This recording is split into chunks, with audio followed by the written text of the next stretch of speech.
My son's an artist, right? Mm-hmm. He does that. Yeah. He gives his art away for free. Well, that's not right. Don't do that. But he does. Yeah. All right? My son came up with this novel idea. He was in Somerville. They had a... Wait, hang on. No. This has nothing to do with this. I know, I want you to hear... all the good stuff. No. This is all good stuff. It has nothing to do with it. I know, but it's all good stuff. I want you to hear this. No, we want good stories. Here's what the artist did. All right. He said, I'm going to have a sale. I'm going to sell my art on this table. It's going to be called Free Art Sale. Okay. He put a sign, Free Art Sale, right? Put a bowl on the table. Somebody seated the bowl with $10. And then whatever people pay, they pay. And whatever they paid, they paid. Yeah. Some people came up, this is free? Yep. Walked away with it. Yeah. Other people came up and go, wow, this is neat. And dug in. Yeah. Put $20 in there, or $5, Sure. or 2 pennies. By the end of the day, all his stuff was gone off the table. He was so happy that people liked his art. And then he looked in the bowl. He had $120. Nice. For a couple hours of just putting stuff out. And I said to him, all right, Tom, that's we're going to start an ingenious recording. idea, free art sale. All right, we're going to start recording, Tom. Yeah, okay. Yep. Okay, so welcome back, Inebri-arts. This is Andy, the Inebri-art podcast. So we met our next guest at the Food and Wine Expo back in January. Yeah, like it was early mid-January. And he's like, hey, what's your story? What's your podcast about? And I'm like, our podcast is about creativity. And his eyes became as big as saucers, and he's like, I'm in. So we are here with Dominic Kalil. Correct. And you are known as Prof. Dom. I am. You teach at Suffolk University. I do. And you teach about creativity, and you're here to talk about today the World Peace Movement. Correct. And so it's all about creativity and art and making the world a better place, which it sounds like what we're here to talk about. Absolutely spot on, Andy. You're right on it. Basically, what's happening is Suffolk University has me employed there as a part-time faculty. Mm-hmm. I created a couple of courses that are in the creativity and innovation space. The first one is called Creating the Dream Team, where students come from across the world, across the globe. They come from places like Saudi Arabia and Egypt and Russia and China and Colombia and Venezuela. They come from everywhere. And then they come from locally, like from places like Braintree and Quincy and Marshfield and Nashua, New Hampshire and Burlington, Vermont. What's happening, students come to Suffolk University. We have the largest international student body, one of the largest in the nation. I'd say roughly about 30 to 33% of our student body is international students. And they're awesome. And I bring them together, and in the Creating the Dream Team, they team up. They get to be leaders, and they also get to be team players, and they create businesses, startup businesses, under a prompt that I produce. Yeah. The prompts are for this semester: cookies extraordinaire, create a baking company, and they do everything. So and they do everything. They create websites, and they create logos and mission statements, and they do a pro forma or a balance sheet, first year's projection, and they basically create a business in a box and present it to their peers for peer grading and review. Oh, nice. 60% of their grades actually come from themselves, their fellow self-grading. Students? Oh, yeah, that's cool. And the rest comes from me.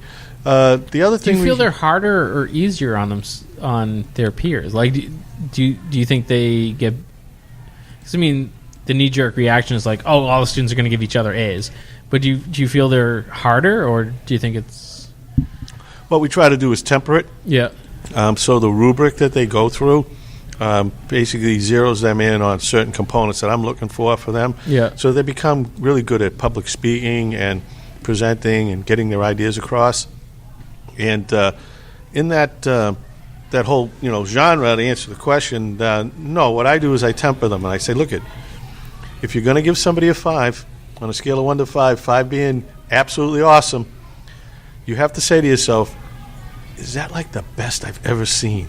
Yeah. In that category, I go, and if you feel that way, so what I do is have each team grade the other team, so it's a collective effort, and that's only 10% of the grade. The first 4 challenges are 10% of the grade each. Is this like The Apprentice, and you get to fire the bad students? Well, no, but to give you an example of some of the provocative stuff and some of the work that they've done, the second challenge was called "Drones Are Us."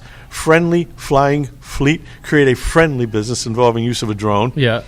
And so this one team came up with this idea of a drone pizza delivery. Mm-hmm. So what happens is the drone comes out of the oven with the pizza, And, of course, a person has already pre-ordered it on the phone, so it's an app on the phone. Yeah.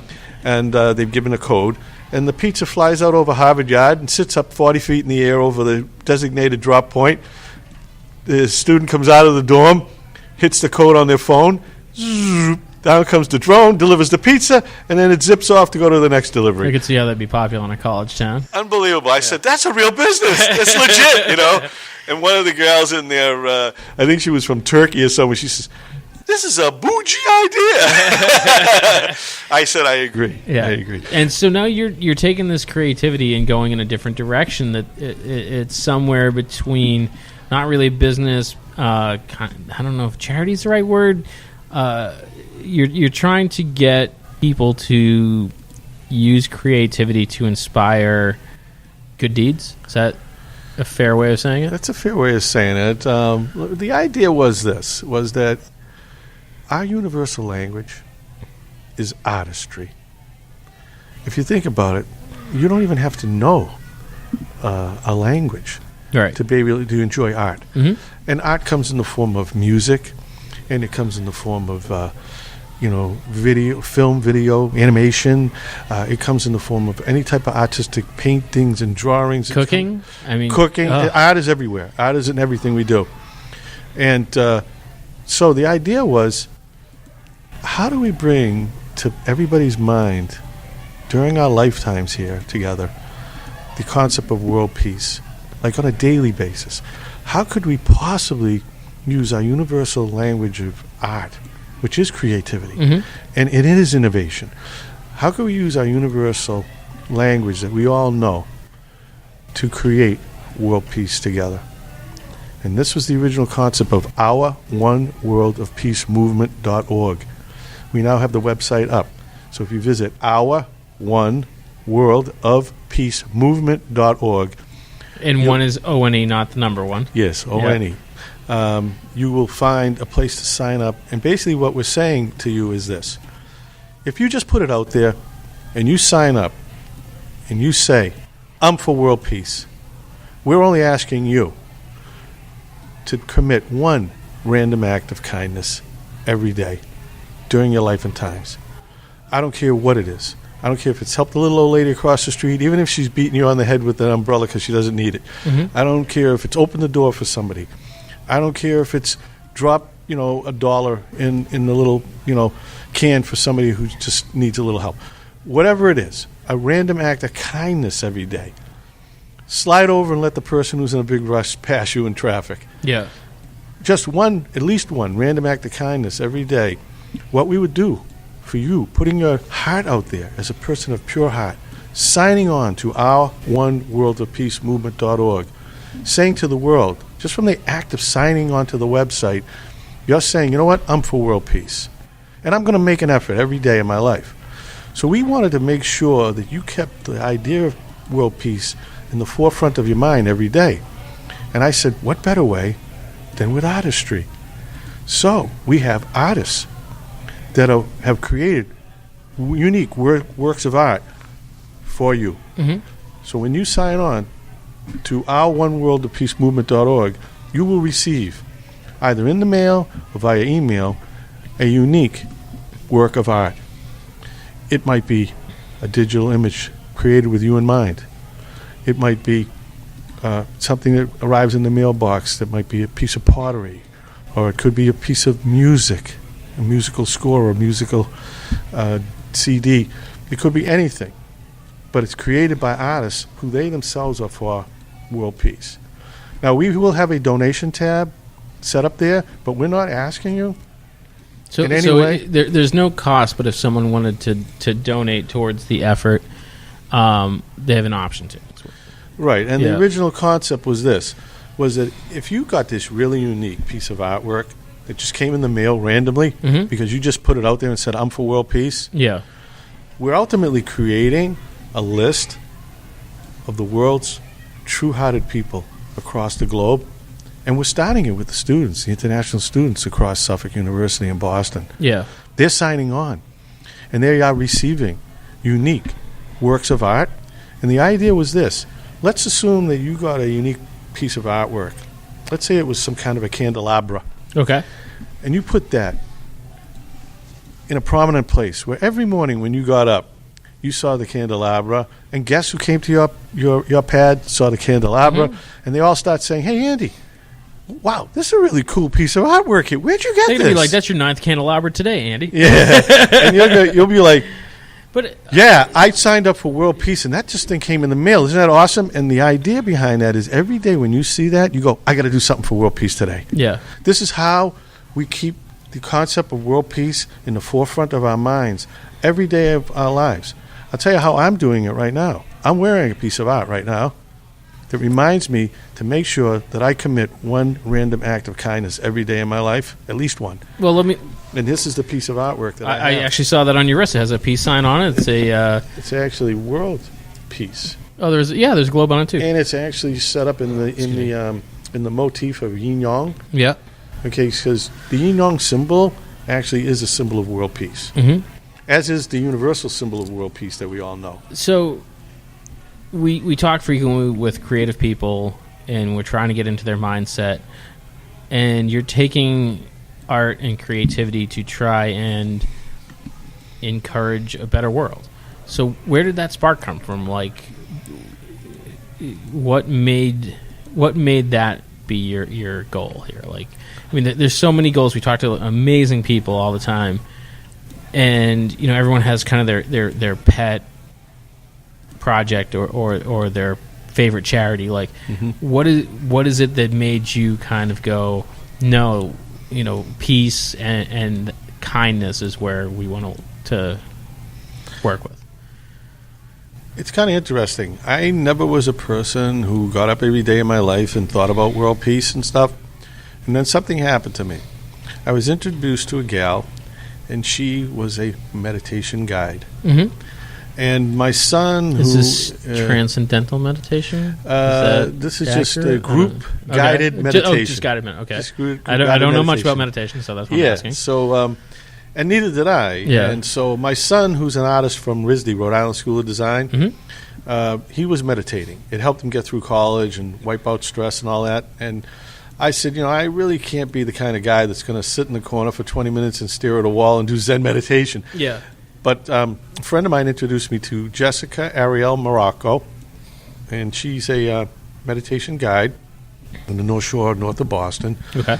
And Jessica said, "You ought to come out to my New Life Endeavors class, and it's only $15. You come on a Tuesday night, and we actually, do guided group meditation. We go on journeys together. I guide you through a journey." And I said, "Wow, that's really cool.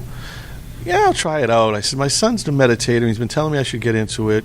I've been reading a lot of stories about CEOs and business owners and people that are getting into meditation and how it's helped them, clarify their thoughts and what have you."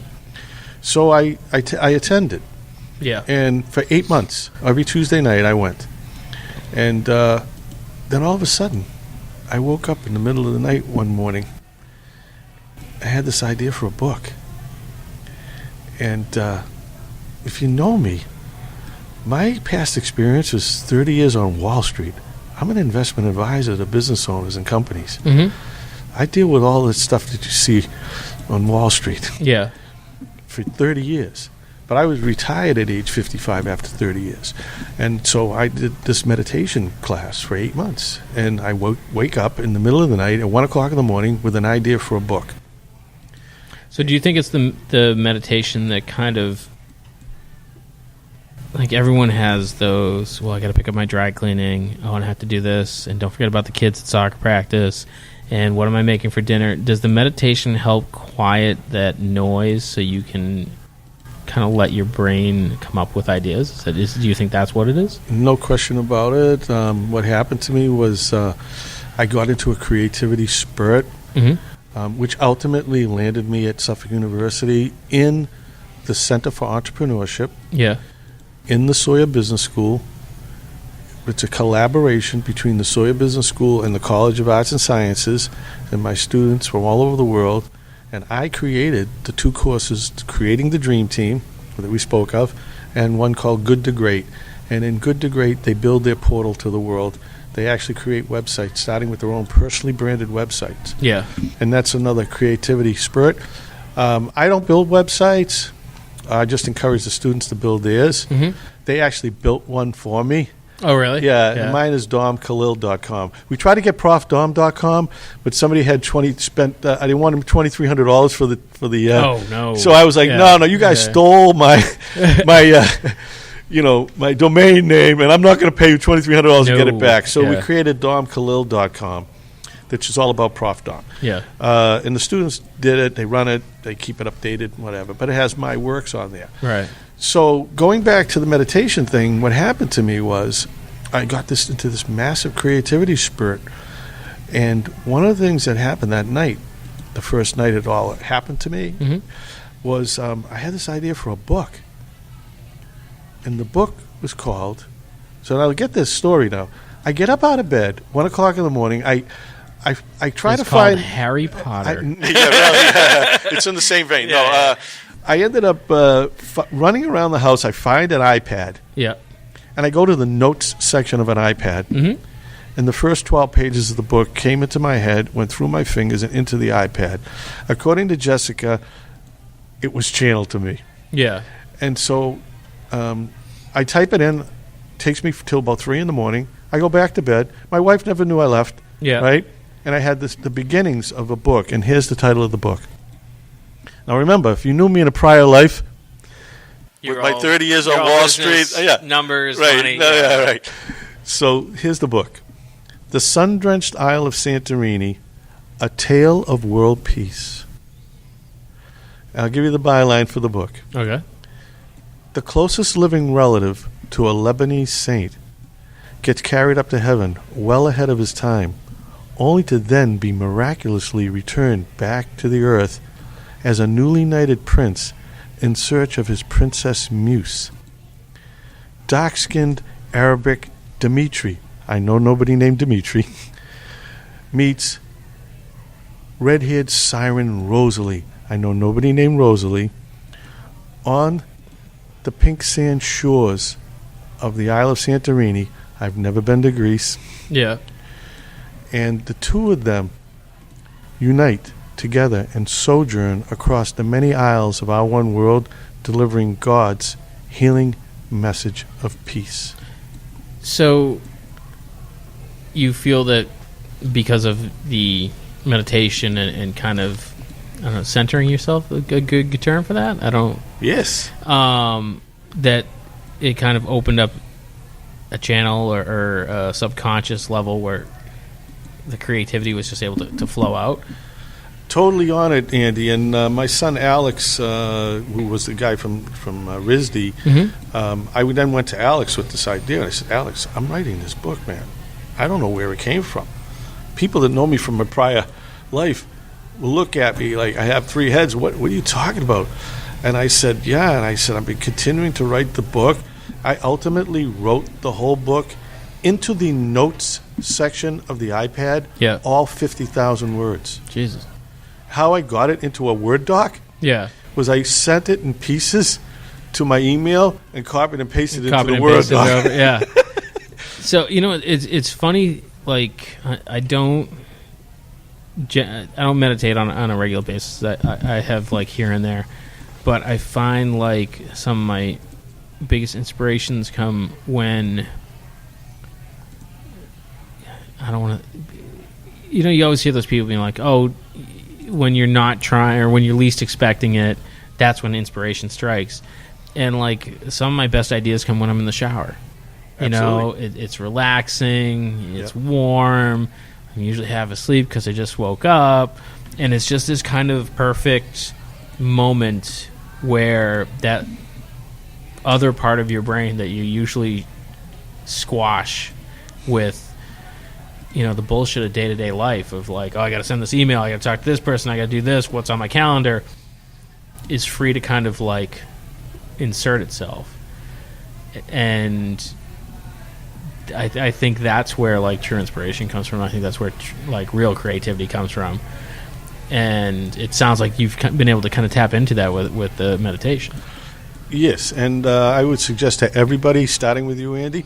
Do you think that's something that everybody can do? Oh, absolutely. And here's one of the things you need to do. You need to put a little notepad and a pen. I don't know if you can see. Our listeners you can't have see it in this. front of you. Yes, I you have do. a calendar and a notepad and pens. But I want you to This leave is my that life. beside your bed so that when you wake up This at is night with an inspiration, you can have a place to write it down, This because is you will forget it if you don't Literally do that. never more than, I'd say, 4 steps from me. Good for you. I mean, it's... Someone at work thought it was a joke to take my calendar one day, and I was like, No. I'm like, it's not funny, because that is everything. Like, you've literally just like plucked my brain out and took it away, because everything is in there. Well, I actually use the smartphone. I've tried to like have a smartphone calendar kind of thing, but it just and I'm the same way, because I have friends that draw on iPads. I can't draw on an iPad. I want to draw on a sketchbook. I want to have a paper calendar. It's something about the tactile nature of the paper that just speaks to me that I have to do. But I mean, I think on that kind of point, it's almost, do you, like, if you are, if you can get all that done on your smartphone, great, do that. Don't try to force yourself to have like a paper version. And vice versa. Like, Well, I have both. So I'm with you on both ends of it. And but what I do on the phone is I use the notes section. I have 345 notes okay. in my my phone. I make grocery lists on my phone, and I never look at them again. If I make it on paper, I read it all the time. So it's. I think it's part of like find what works for you a little bit. Yeah. I have a note in my phone which I do throw in things like if I hear about a book from you or from somebody else and they tell me, you got to pick this book up and read this, I'll type it into the phone so I won't forget. Yeah. And I do go check that note every now and then, and I that's like a little ongoing to-do list and stuff. And I call that note Area 51. Why? Because it's like maybe there's aliens, maybe there aren't. So I think I can. So I remember that I go to Area 51, in my notes section, and I find in there a list of not really a pure to-do list, but just a list of things that I might want to turn my attention towards. So but I have 345 notes. Though. Yeah, so you kind of have like that. I know a lot of stand-up comedians do that. They have like notebooks where they'll like jot ideas, and sometimes it's something they really want to look into, and sometimes they look back and go, oh, that was just stupid. And other times, like 4 years later, they'll look back at it and go, oh, I think I might have something there. So is it that kind of like note system where you'll go back and look periodically and be like, no, that was nothing there. And other times you go back, oh, I think I might have something. Yes, it is. And it's ongoing. Right now I have one called Quotations from Prof, Dom, and Others. Okay. And there's some really cool stuff in there, which you get a kick out of some of these quotes that I have Let's put hear together. couple. Then I'd like to get back to just summarizing about our One World Oh, Peace sure, Movement.org. But our podcast kind of goes all over the place, but, all right, but this is our really point cool. comes across. This is really cool. I got to put my glasses on for you. Sure. Because I think you get a kick out of it. So this is the first quote, Okay. Suffolk University's diverse international student body travels from parts known and unknown to study in Boston. Every student carries a lexicon. I define that as a full dictionary of inner knowledge held within their breasted hearts. Only a single word is needed to unlock those valuable life lessons held within. What's the word? Hello. Oh, okay. Hello. Yeah. You just say hello to somebody, and you have no idea what you're going to get out of that thing. So I tell the students, just say hello. Don, that is an amazing piece of advice, and I've really come to understand the power of that. I'd say within the past 4 years or so. People don't believe it, but I was very introverted as a child. I'm not now, and it was an effort. I had to make a conscious effort to take care of that. But there's been days where I've just been downtown Plymouth, minding my own business, having a bite to eat, sitting at the bar, and you turn to the guy next to you and be like, how's it going? And next thing you know, I'm having a drink with this phenomenal couple. The woman owns a cafe in Worcester, I believe, and is opening some sort of artisan shop in Hull, Hingham area. And the gentleman in the couple is the CEO of Friendly's. And it's like you just don't know who's sitting next to you. You don't know who's in the room. Yeah, I've been and it's saying just, that for years. you just never know who's in the boat. You never know who's in the room. I had this great conversation with these people. They were super nice people.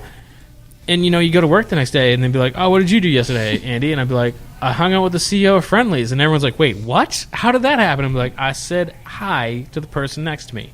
That was it. That's it. Now, here's another one for you. Here's one extraordinary pathway to peace. Infuse beauty and utility into your everyday objects and activities. Why? Because when you unite earthly form with heavenly function, you become a peaceful genius. Well, so your movement is all about a single act of kindness kind of thing. Now, I mean, personally, I have my opinions on it, but on a single act of kindness, if I going through Dunkin' Donuts, like I do most mornings, and last week was pretty good. So I say to the person at the window, be like, hey, what did the person behind me get? And they're like, a cup of coffee and a donut. I'd be like, great, I'll take that too. Now, how do you see the repercussions from that simple thing go forward? That's very interesting. I mean, I'm not sure if it's a random act of kindness. My first reaction is you make the order easy on the person behind the window in Dunkin' Donuts because I don't mean I'll take the same thing. I mean I will pay for the person behind me. Oh, okay. I don't mean like I'll have the same thing. I thought you were saying make it easy on the person who's taking the order. Let me clarify. So I go through the window. I buy my, iced tea and whatnot. What's the person behind me? A coffee and a donut. Great. I'll pay for that person. Wow, that's a cool thing. But how do you see that? Like, how does that go from me making that person's day nice to peace in the Middle East? I mean, like, well, okay. I mean, that's a huge jump. I think it's a great question, and I'll tell you what the two things that come to mind immediately. Something that happened that I tried to do a random act of kindness, and it wasn't well received. Mm-hmm. And then one that I came up with an idea to do a random act of. Okay, well, so I'm walking through Chinatown in Boston, and I see this homeless guy, and he's on the ground, and he's got these sneakers on. And they're torn apart, and literally his toes are like hanging out of him. It's a cold day, and I look and I notice. I mean, pretty gross. But he's got these fingernails and toenails that are at least 3 and 4 inches long, each of them. Mm-hmm. I mean, he hasn't snipped his fingernails. I'd say in like a year, or more. Right? It was pretty gross, actually. Right. So I'm sitting there going, wow. So I was thinking about this guy, and I go home and I realized that I had 2 really nice brand new pairs of Timberlands, and one was brown and one was black, and I was like, do I really need 2 brand new pairs of Timberlands? Let me take that nice, really sharp looking black pair and take it back with me, and the next time I'm in Chinatown, if I can find that guy again, I'm going to give those shoes to that guy. So I found them, and I brought the shoes over, and he waved me away and did not want them. No way was he even dealing with the stuff. He did not want the gift. And I'm like, come on. And the guy is not. He's shaking his head. He doesn't want them. And he's starting to walk away, and he's got bags, right? Yeah. So I take the shoes, and I just stuff them in his bag. I'm like, eventually he's going to find a way to get to these shoes. Yeah. And as I looked in the rearview mirror as I drove away, he took the shoes out and put them in the trash barrel. Really? So I said to myself, well, you know what? You can try to do a random act of kindness. The good thing is, I felt good in my heart that I tried to do it. Right. But I was kind of disappointed that I just didn't give the shoes to somebody else who needed them. Right. Oh, yeah, sure. Yeah. I wish I had given to someone who wanted them. Who really wanted them and could enjoy them, right? Yeah. So I kind of learned a little bit of a lesson that way, saying you can try to do a random act of kindness. It's good for you to do that, but you're hoping that it's going to be a positive result for the person that you had in mind. Yeah. With that in mind, I posited to the students at Suffolk, I said, what if you go to Boston Common and you decide you're going to give $80 to somebody? To one person? To one person. A random person, you're going to give $80. First of all, the students are like, whoa, Prof. Tom, we don't have $80 to give that out, right? Somebody should give us $80. $80 right now. And I said, yeah, but let's just think about the dynamic here. I said, if you give $80, first of all, who are you going to give it to? Who are you going to pick out?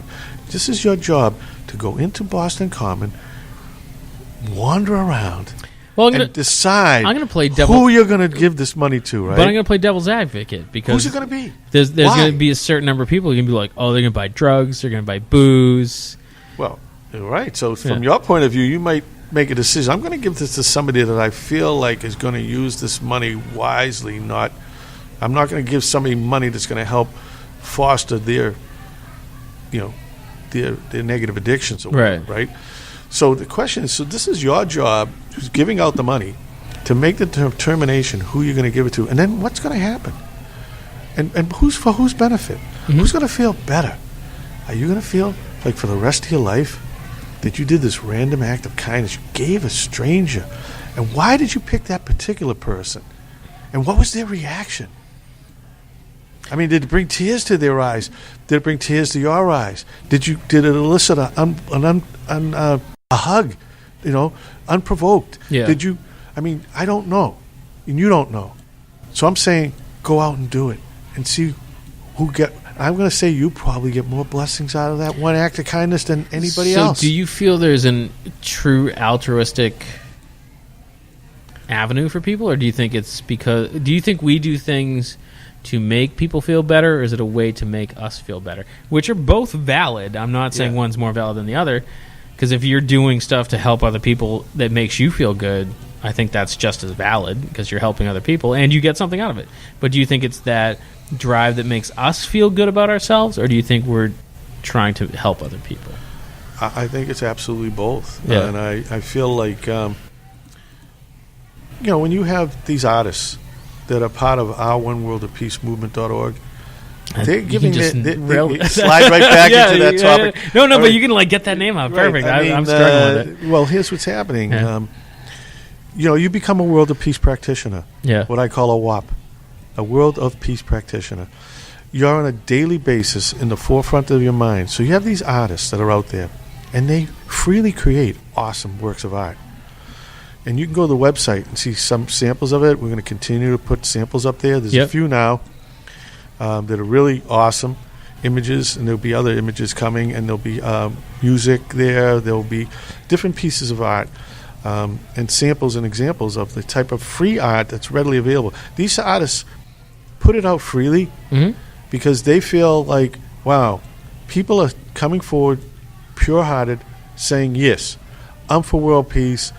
I'm going to try to commit a random act of kindness every day in my life. And I'm going to tell my family, I'm going to tell my friends, and they're going to receive freely a piece of unique artwork crafted with just the idea of them in mind. Now, those artists don't ask for anything. Yeah. But I feel like, you know what? The artists have to get compensated in some way. So here's the idea. We will put a donation tab. We'll even put a suggested donation. Mm-hmm. I don't know if it's $4, if it's $5, if it's $8. We'll just put it out there, and the people could pay with PayPal and that type of thing.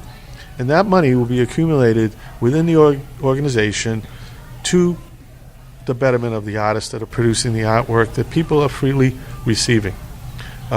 If you never put $1 in there because you can't afford to, or whatever the reason is, that's okay with us. Yeah. The fact that you're out there helping to build world peace.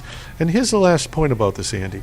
And this is probably a crucial idea that came to light after all the meditation and producing the book. And it's now nearly printable because it just needs a cover and a back cover, which the artists are creating. Yeah. For the book, Our One World of Peace. Actually, the book is, the sun. Our One World of Peace movement.org. That's the website, but the I'm the proud book, I got it. Right. But the book is actually called The Sun-Drenched Isle of Santorini: A Tale of World Peace, that we mentioned earlier. And that book will be available. Yeah. Also, ultimately through our One World of Peace movement.org. But the point I'm saying is that when you get this piece of artwork, whether it's a book, whether it's a piece of pottery, whether it's some kind of a digital piece of artwork, whether it's a piece of music, whatever the piece of artwork is that you're receiving, whether it's a guided group meditative journey, which will be available on the website. Oh, nice. Or whether it's a piece of film or animation or video work, whatever the case may be, if that's prominently displayed, or you're presenting that, showing it to others, wow, look what I got. How did you get this, Andy? I joined our One World, World of of Peace Peace movement. movement.org. All I did was say that I'm for world peace. Yeah. And I'm trying to commit a random act of kindness every day in putting peace in the forefront of my mind. That's the concept. The idea is you don't wake up and think world peace. Yeah. But because you have this piece of artwork, you think we're at peace. Well, let me ask you a question. I join the movement. Mm-hmm. I sign up. I get the piece of artwork. I try to do a nice... I say something nice about fish every day, or, I pet a puppy, or whatever nice thing I find to do. What about the days I don't? Should I feel bad about those days when I maybe cut someone off in traffic or yell at someone that maybe didn't deserve it? How do you reconcile those days that that you didn't help the movement? My famous quote, when in doubt, go deep. Okay. When in doubt, go deep. So if you're having that thoughts and having that fearful thought or what have you, geez, I goofed. I didn't really... Then redouble your efforts the next day. The fact that you're thinking about it is the key. The idea is to bring world peace to the forefront of the consciousness. Mm-hmm. That's really what the mission's all about, is to get everybody thinking, when I wake up, I can't forget about world peace today. Right. I got to do something. During our life and times. So let me posit this question for you, Andy. I'm supposed to ask the question, Stone. I got to ask you this one, though. All right. Make it easy. If every day Yes. more and more people woke up thinking of world peace and thinking, I could at least commit one random act of kindness today because I'm part of the world peace movement, eventually, if everybody across the globe was thinking that way, would we then have world peace? I think if we'd had half the people, we'd see a demonstrable difference. And to me, it's more, the act of kindness. And the thing I really like to see in people, and I would love to see in people, is to try and put themselves in someone else's position. It's so easy to be like, well, that person's a bad parent, or that person did something wrong. You don't know what, that's the first time you've ever seen that person in your life. You don't know what took that person from birth to making maybe that one bad decision that happened in front of you. Mm-hmm. Just stop, and maybe that person's having a bad day. Maybe they're making a mistake. Don't be so judgmental. Relax. Take a breath. Why do you have to be angry about it? And if someone gives you an alternate side to an argument or a debate or an opinion, you don't have to get angry. Mm-hmm. You're allowed to sit down and talk about it, and sit down over a beer and just relax and hear literally, and I don't think that's what people do. I don't think people actually hear what the other person's saying. Whoa, wow, that's very, very intuitive of you, Andy. They don't hear, they are, I'm going to default to Patton Oswalt and his whole sky cake, sky baklava argument. The person's like, I believe in sky cake. And the other person's like, well, I believe in sky baklava. And they don't stop to even hear what the other person is really saying. They're just so focused on what they're saying that the other person has to be wrong. Just hear their side. You don't have to agree. It's fine. Yeah. Two people can be friends and not agree on things. That's cool. I had a quote that hits to the heart of that, and I'm wondering if I can. Is it about sky cake or sky baklava? No. It's about this whole idea about really understanding and hearing.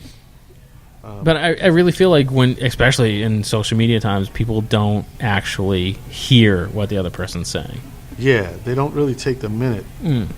Like, you shouldn't be responding. You should be sitting for 5 minutes and taking in what the other person said. Yeah. And they may still be wrong. You may still have a right to be angry, but you should stop and think about it. Yeah. Yeah. I mean, I couldn't find the actual quote in here, but basically the essence of what you're saying is that you do have to listen. Yeah. You have to listen. And, this is the thing. Let's do it as a parable. Okay. So, the ancient martial arts sensei, Okay. Mr. Miyagi? Mr. Miyagi, and he comes along into the classroom, to the dojo, the training call, Yep. and he brings along a piece of artwork.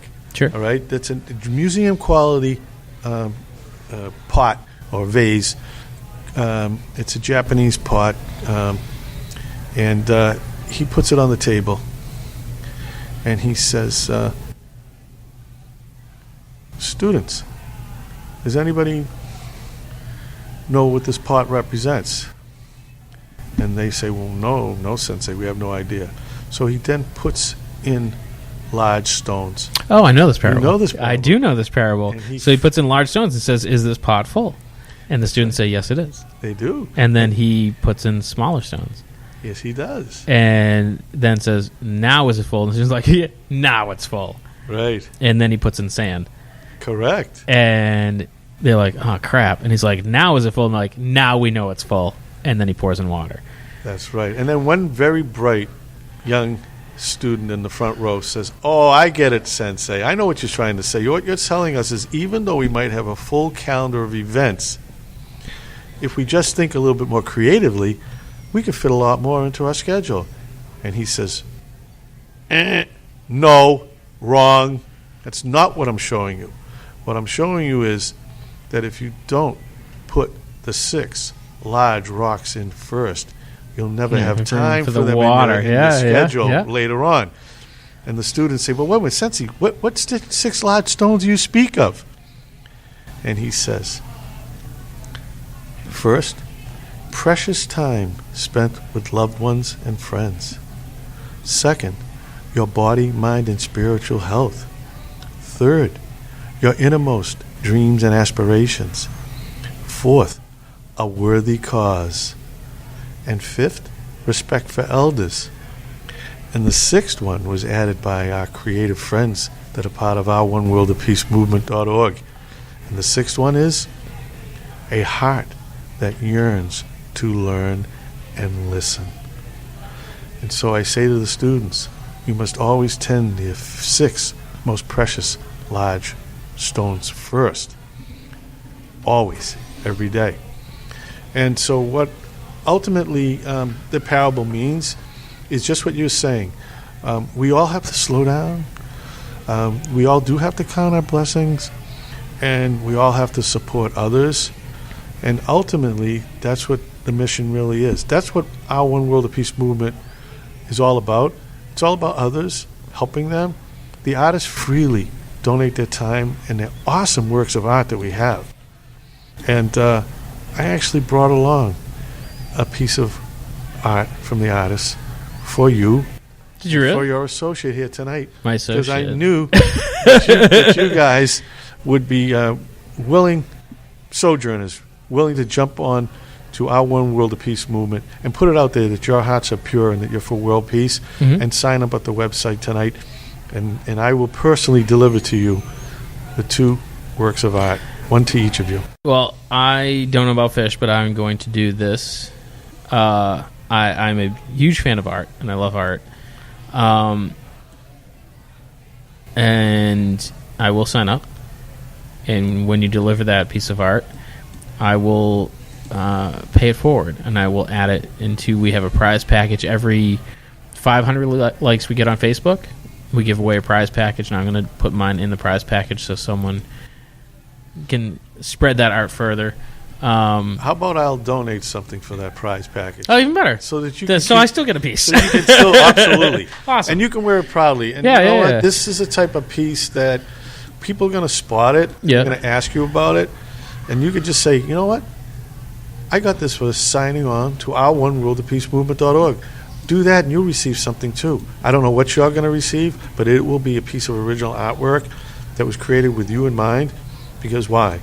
Because you are saying, I'm for world peace during my life and times, just like everybody else. Well, Dom, I have to say, I think this is one of the deepest, most thoughtful Inebri-art podcasts we've had. Usually it's more drunken silliness, but I think that's a great thing. I think we've had a really good conversation.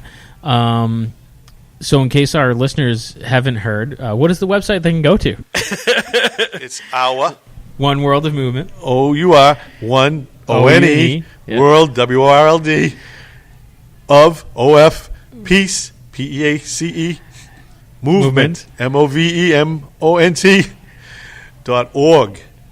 And they can sign up there. MENT, excuse me. Movement. Yeah, movement. I misspelled that. Don't make me spell anything. No, 'cause, right at this point. it'll go wrong. No, I really appreciate. I'm glad we met at the Food and Wine Expo, and I'm glad you came down to talk to us. I feel like this was a really fun episode, and I love what you're doing. I love the spreading of art and spreading of positivity, and if you're in line at Dunkin' Donuts, pay for the guy behind you. If someone's That's waiting awesome. across. Awesome. It's such an easy thing to do, and it really makes someone. I've had people do it to me, where they're That's like, "Oh, you're awesome. all set," and you're like, That's awesome. "What do you mean I'm all set?" I never thought about that, but I'm going to put that out there It's such now. a nice thing, if you're out at the bar, buy someone a drink, and not